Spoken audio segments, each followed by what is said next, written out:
Sebab kerajaan Allah berbicara tentang pekerjaan Bapa.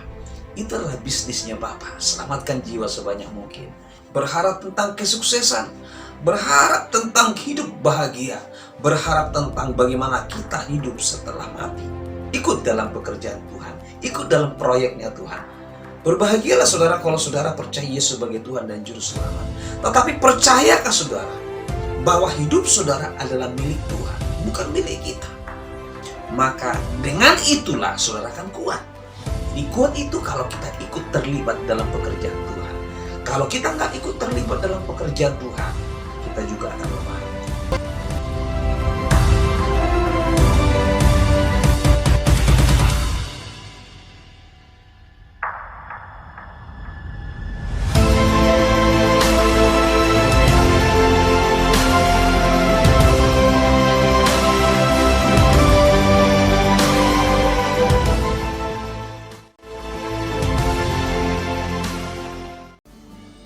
Salam pemirsa yang terkasih dalam nama Tuhan Yesus Kristus. Jumpa kembali dengan saya Pastor Doris Yanturi pada program KKA Bertumbuh. Pada kali ini, saudaraku yang dikasihi Tuhan, pada saat-saat sekarang ada banyak orang khawatir tentang hidupnya. Banyak orang takut. Karena apa saudara? Karena kondisi keadaan ekonomi yang kelihatannya semakin menurun. Oleh karena apa saudara? Oleh karena pandemi COVID yang tempo hari ada isu tentang COVID sudah 2 tahun terakhir, lalu ada lagi di awal tahun 2022 ada virus Omicron. Nah, jadi saudara, ini hal-hal yang bisa mengacaukan, bisa menurunkan sistem imun setiap manusia, saudara. Roh ketakutan. Nah, saudaraku, manusia diciptakan oleh Tuhan itu segambar dan serupa dengan Tuhan. Dalam kitab Kejadian dikatakan, marilah kita menciptakan manusia segambar dan serupa. Saudara, jadi imago Dei, segambar dan serupa dengan Tuhan. Jadi kalau malaikat tidak diciptakan segambar dan serupa, tetapi kalau manusia diciptakan segambar dan serupa dengan Allah pencipta. Kita istimewa sebagai orang-orang yang dikasihi Tuhan. Sebagai manusia kita istimewa. Seberapa banyak di antara saudara yang terkasih dalam Tuhan Yesus Kristus yang percaya bahwa hidupnya adalah segambar dan serupa dengan Tuhan. Ada banyak orang berpikir bahwa aku lahir dalam keadaan cacat, aku lahir dalam keadaan buta, aku lahir dalam keadaan tidak punya tangan, aku lahir tidak punya kaki, atau mungkin cacat tertentu pada tubuhnya. Saudara, ini penting buat kita sekalian. Apa yang harus kita buat? Apa yang harus kita kerjakan? Bagaimana hidup kita selanjutnya? Katakan kepada kita bahwa hidup ini perlu pengharapan. Hidup ini perlu kekuatan. Kalau kita hanya mengandalkan kekuatan kita semata, tentu kita tidak sanggup. Karena manusia telah kehilangan kemuliaan Allah. Semua orang telah berdosa. Sejak Adam diciptakan dan Adam jatuh dalam dosa. Sejak itu Adam menjadi tidak lagi kuat berjalan sendiri. Ya, sesungguhnya Adam pada waktu itu ada bersama-sama dengan Tuhan di taman Eden. Tetapi oleh karena keinginan daging, keinginan pribadinya yang sangat menonjol, sehingga dia harus melawan kepada perintah Allah. Sebenarnya penjagaan Tuhan atas hidup kita itu terletak kepada ketaatan kita kepada firman. Bukankah Tuhan telah berfirman, hai Adam, Hawa, jangan makan dari buah yang satu ini, yaitu dari buah pohon kehidupan. Tetapi apa yang terjadi saudara yang dikasihi Tuhan? Hawa diperdaya oleh iblis dan dia menuruti. Ya, kemudian Adam yang harusnya bisa menyelamatkan, menyelamatkan masa depan manusia bersama dengan Tuhan. Dengan cara apa? Tidak menuruti apa yang ditawarkan oleh istrinya, yaitu Hawa. Nah, sebagai laki-laki itu penting bagi kita saudara. Kita harus menolong kelompok Hawa untuk tidak jatuh dalam dosa. Nah, yang menjadi masalah sekarang akhir zaman ini, banyak laki-laki jatuh dalam dosa. Bagaimana dia mau tolong istrinya? Padahal seorang laki-laki itu adalah seperti anak panah di tangan pahlawan. Nah, saudara yang dikasihi Tuhan, kita butuh kekuatan. Sebagai laki-laki kita butuh kekuatan. Sebagai perempuan kita butuh dikuatkan. Nah, saya ingin mengingatkan kita melalui firman Tuhan pada program Kakak Bertumbuh kali ini dalam Roma pasal yang pertama 16-17. Di sana dikatakan, sebab aku mempunyai keyakinan yang kokoh dalam Injil. Karena Injil adalah kekuatan Allah yang menyelamatkan setiap orang yang percaya. Pertama-tama orang Yahudi, tetapi juga orang Yunani. Sebab di dalamnya nyata kebenaran Allah yang bertolak dari iman. Perhatikan, dan memimpin kepada iman. Seperti ada tertulis, orang benar akan hidup oleh iman.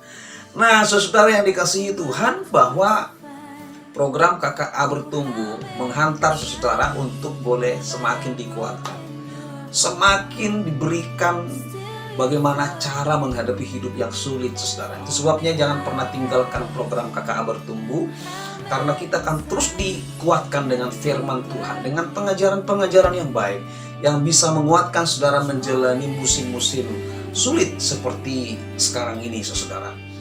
Ya, dunia akan semakin lama semakin sulit, tetapi saya mau kasih tahu kepada saudara sekalian, saya mau kasih tahu kepada pemirsa bahwa orang yang bergantung kepada Tuhan tidak akan pernah menjadi sulit sekalipun keadaannya sulit. Sudah tahu maksudnya? Sekalipun keadaannya sulit, maka orang percaya, orang yang bergantung kepada Tuhan tidak menjadi sulit. Kenapa tidak sulit? Karena kita punya Tuhan. Itulah yang bikin kita menjadi tidak sulit. Dalam Roma dikatakan, ya, dan Rasul Paulus mengingatkan jemaat di Roma bahwa kekuatan sesungguhnya, saudara, adalah Injil. Ya. Jadi mengapa orang percaya itu hidupnya oleh karena iman? Jadi orang percaya, orang benar akan hidup oleh iman. Hidup oleh iman. Iman itu apa, saudara? Ya, bahwa iman itu adalah dasar dari segala sesuatu yang kita harapkan dan bukti dari segala sesuatu yang tidak kita lihat. Bahwa iman itu adalah kepercayaan kita. Dengan mulut kita mengaku, dengan hati percaya Yesus Tuhan. Paulus mengingatkan kita bahwa ketika kita percaya, kita mengaku dengan mulut kita, kita juga harus yakin dalam hati kita. Kita berharap tentang segala sesuatu, berharap tentang kesuksesan, berharap tentang hidup bahagia, berharap tentang bagaimana kita hidup setelah mati. Apakah kita hidup di sorga ataukah kita hidup disiksa dalam perapian yang menyala-nyala? Karena ingat, saudara, kematian yang kedua itu bukan berarti kita menjadi tidak ada sama sekali. Tetapi kematian yang kedua adalah penghukuman kekal bagi orang-orang yang tidak taat kepada Tuhan. Hari ini engkau harus percaya. Hari ini engkau harus mengubah cara berpikirmu. Hari ini engkau harus berubah. Mungkin selama ini kita banyak berharap kepada dunia. Sekarang berharap kepada Tuhan. Bergantung kepada Tuhan. Memang kita masih ada di dunia, bekerja di dunia. Tapi ingat bahwa hidup kita bukan milik kita. Orang yang percaya kepada Yesus, dia akan berkata, hidupku bukannya aku lagi, tapi Yesus dalamku. Hidupku bukannya aku lagi, tapi Yesus dalamku. Yesus hidup dalamku. KKA Bertumbuh membawa saudara untuk punya hidup yang lebih punya arti. Injil itu kekuatan Allah. Kekuatan Allah. Injil berbicara tentang kelahiran Yesus. Dia lahir sebagai manusia. Setiap orang percayalah bahwa Allah pernah menjadi manusia di dalam diri anaknya Tuhan Yesus. Dan tidak ada kata yang bisa menyangkal. Dia tetap Tuhan. Sebab dialah jalan kebenaran dan hidup. Tidak seorang pun yang sampai ke surga. Agama tidak membawa saudara masuk surga. Kebaikan saudara tidak bawa saudara masuk surga. Memang kebaikan perlu untuk kita pertanggungjawaban, untuk menghiasi kehidupan kita, untuk menghiasi sebagai perhiasan untuk kita nanti bertanggung jawab dengan Tuhan. Tetapi bukan itu satu-satunya. Amal tidak menjamin kita masuk surga. Tetapi percaya kepada anak Allah yang hidup di dalam diri anaknya Tuhan Yesus Kristus, dia sudah datang. Bapa di surga berkata ketika Yesus dibaptis di Sungai Yordan oleh Yohanes Pembaptis, inilah anak yang kau kasihi, kepadanya lah aku berkenan. Saudara, barang siapa yang percaya kepada Yesus, dia telah percaya kepada Bapa yang mengutus anak. Siapa menerima Yesus, siapa menerima anak, dia menerima Bapa. Berbahagialah saudara kalau saudara percaya Yesus sebagai Tuhan dan Juru Selamat. Tetapi percayakah saudara bahwa hidup saudara adalah milik Tuhan, bukan milik kita? Kalau milik kita, kita suka-suka untuk hidup kita. Tapi karena hidup ini miliknya Tuhan, maka suka-suka Tuhan yang harus ada dalam hidup kita. Nah saudara, dalam KKA Bertumbuh kali ini saya ingin mengajak kita saudara bahwa Tuhan punya kekuatan. Dan kekuatan Tuhan itu, Alkitab mengatakan dalam Roma tadi kita sudah baca, Injil adalah kekuatan Allah. Ya, Injil itu adalah kekuatan. Aku mempunyai keyakinan yang kokoh dalam Injil, karena Injil adalah kekuatan Allah yang menyelamatkan setiap orang percaya. Jadi yang diselamatkan bukan orang yang tidak percaya. Tuhan menyelamatkan orang yang percaya tentang Yesus adalah Tuhan. Orang percaya itu, orang yang percaya terima Yesus sebagai Tuhan, mengakui segala kesalahan kita. Kita mengaku dosa kita. Ya, kita mengaku dosa kita. Saat Yohanes 1:9 berkata, jika kita mengaku dosa kita, maka Ia setia dan adil mengampuni segala kejahatan kita, kesalahan kita, saudara. Jadi itu sebabnya saya mengajak kita, saudara, kalau saudara ingin kuat menghadapi fenomena, menghadapi kondisi sekarang, kalau saudara ingin kuat menjalani hidup ini, maka percayalah bahwa Injil itu adalah kekuatan Tuhan.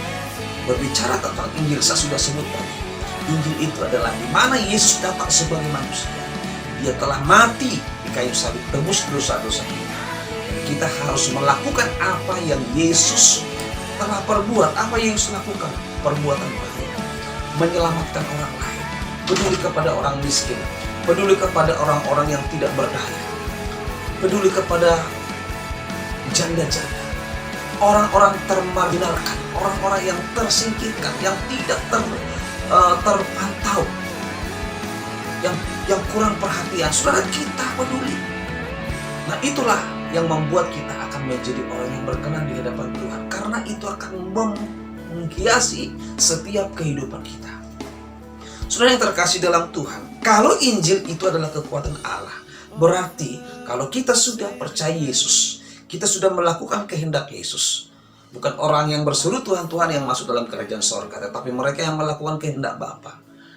Yesus menyebutkan itu supaya setiap kita jangan hanya beragama, jangan hanya sebut nama Tuhan, tetapi juga harus melakukan kehendak Bapa. Kehendak Bapa supaya setiap orang yang percaya kepada Yesus tidak binasa, melainkan beroleh hidup yang kekal. Pemberitaan Injil. Jadi Injil yang sudah kita miliki, kita harus beritakan, saudara. Karena berbicara tentang Injil itu tentang berita keselamatan. Jadi ketika kita memberitakan Injil, ketika kita menyampaikan firman Tuhan kepada banyak orang, kita akan menjadi kuat. Karena itu kekuatan Tuhan. Kalau berbicara tentang Injil berarti pemberitaan kabar baik. Mengapa Bapa di sorga mengutus anaknya yang tunggal? Supaya kabar baik itu tersiar kemana-mana. Supaya suku, bangsa, dan bahasa boleh mengenal Allah sesungguhnya di dalam diri Yesus. Jadi kekuatan Allah terletak kepada Injil. Dan Injil yang disebut adalah Injil yang diberitakan. Itulah sebabnya dalam Matius 28 dikatakan apa, saudara? Ayat 19-20 itu tentang apa? Tentang beritakan Injil sampai ke ujung bumi. Baptislah mereka dalam nama Bapa, Anak, dan Roh Kudus. Maksudnya apa? Itulah inti, saudara. Jadi kenapa perlu Injil? Karena memang Injil itu kekuatan Allah. Bagaimana itu disebut kekuatan? Karena di dalamnya ada pergerakan, ada pemberitaan, ada berita keselamatan. Dikatakan itu kekuatan Allah menyelamatkan. Kata menyelamatkan penting orang yang percaya. Jadi di sana ada sebuah gerakan yang kuat. Jadi Injil tidak menjadi suatu kekuatan kalau tidak ada penyelamatan, saudara. Ya, jadi sanggup menyelamatkan banyak orang. Jadi Injil itu adalah kabar baik dan itu tidak boleh hanya untuk kita. Dan siapa saja yang akan diselamatkan? Nah, tadi dikatakan orang percaya. Nah, orang percaya kan saudara itu umum.